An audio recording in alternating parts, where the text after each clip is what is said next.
Avec cette expérience, nous allons mettre en évidence les relations qu'il existe entre la protéine GSK3 et la voie Wnt.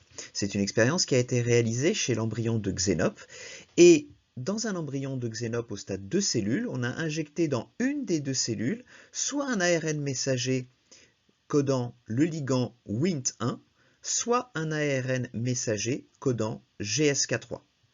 On a ensuite laissé l'embryon se développer jusqu'au stade neurula et on a réalisé une hybridation in situ avec deux marqueurs de cellules de crête neurale, SOX10 et SNAIL2. Le côté injecté correspond au côté droit de l'embryon et le côté non injecté sert de contrôle. Et puis vous avez aussi un contrôle qui a été injecté avec un ARN messager de la bêta-galactosidase ou de la GFP, c'est pas précisé, mais un ARN messager qui n'a rien à voir avec notre système. Donc on constate qu'avec le contrôle, vous avez du côté droit et gauche à peu près la même quantité d'expression de SOX10 et de SNAIL2. L'injection ne perturbe pas en tant que telle la production de crête neurale.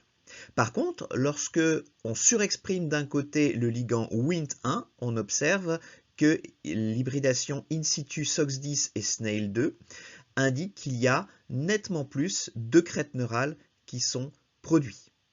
En revanche, lorsque l'on a injecté l'ARN messager de GSK3-bêta, on constate l'effet inverse, c'est-à-dire qu'il n'y a quasiment pas d'expression de SOX10 et de SNAIL2, ce qui indique qu'il y a eu une inhibition de la production de crête neurale. Donc on voit un rôle antagoniste qui est ici mis en évidence entre GSK3 et la voie Wnt.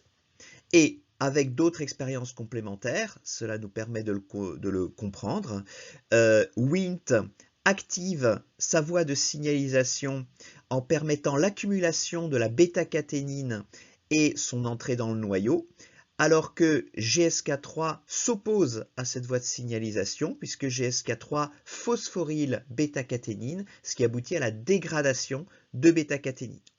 Et des expériences complémentaires montreraient que la voie de signalisation Wnt inhibe GSK3, ce qui va l'empêcher de phosphoryler bêta-caténine, et bêta-caténine, ainsi en présence de Wnt, s'accumule dans le cytoplasme, peut ainsi rentrer dans le noyau et contrôler l'expression de ces gènes cibles.